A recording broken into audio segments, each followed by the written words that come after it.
Catherine. Hello, frantically scribbling my notes. Scribbling. It's a mess in the studio. A lot of people spoke at the same time Emmanuel Macron was talking. Exactly. We had comments coming in from Donald Tusk, Jean-Claude Juncker.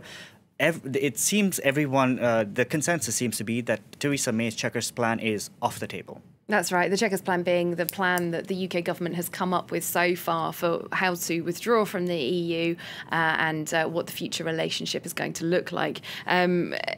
Theresa May, in fact, has just been speaking.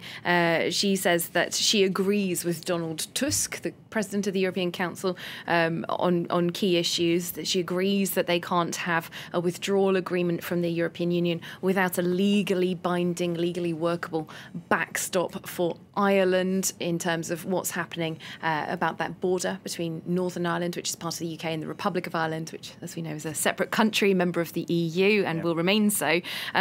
The current proposal from Theresa May is, within the Chequers Agreement, unacceptable, according to Donald Tusk, according to Emmanuel Macron, a whole host of other leaders. But Theresa May is saying, look, we can't be dividing the UK into two different customs areas, basically saying that the EU would prefer to see that customs regulations in Northern Ireland remain in chime with the EU's regulations so that goods and people and services can flow on the island of Ireland. That puts a kind of a new border into the Irish Sea, essentially. Theresa May really making a point about this, saying this is unacceptable. We cannot have different status for Northern Ireland and the UK. That kind of goes against the whole point of it being part of the same country. She says that the proposals put forward by her government on this are the only serious and credible propositions on the table at the moment.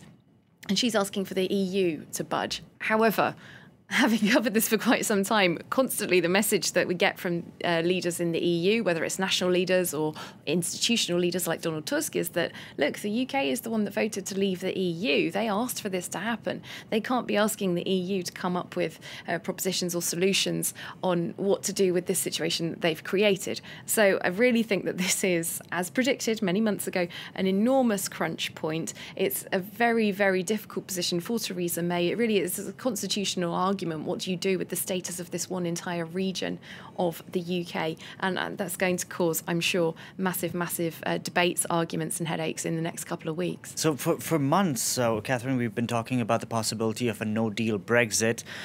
Leaders, it's a mixed picture, if you will, today. Jean-Claude Juncker says he's prepared for a no-deal Brexit, but it seems that European leaders are now working to a summit in October. That's right. So the summit that's coming up in October has always been on the calendar. It's one of the regular European Council summits of all of the heads of state and government. It's coming up on October the 18th. And this has all along been the deadline for the UK and the EU to present their commonly agreed withdrawal agreement for the UK, how it's going to leave the EU and what that's going to set up for the future. Obviously, quite a lot of detail left to be figured out in the transition period, but it's the real foundation, the basis of it. However, people have talked on and on about how time is tight. We've heard that from every single person. We've heard it from Theresa May. We've heard it from Angela Merkel.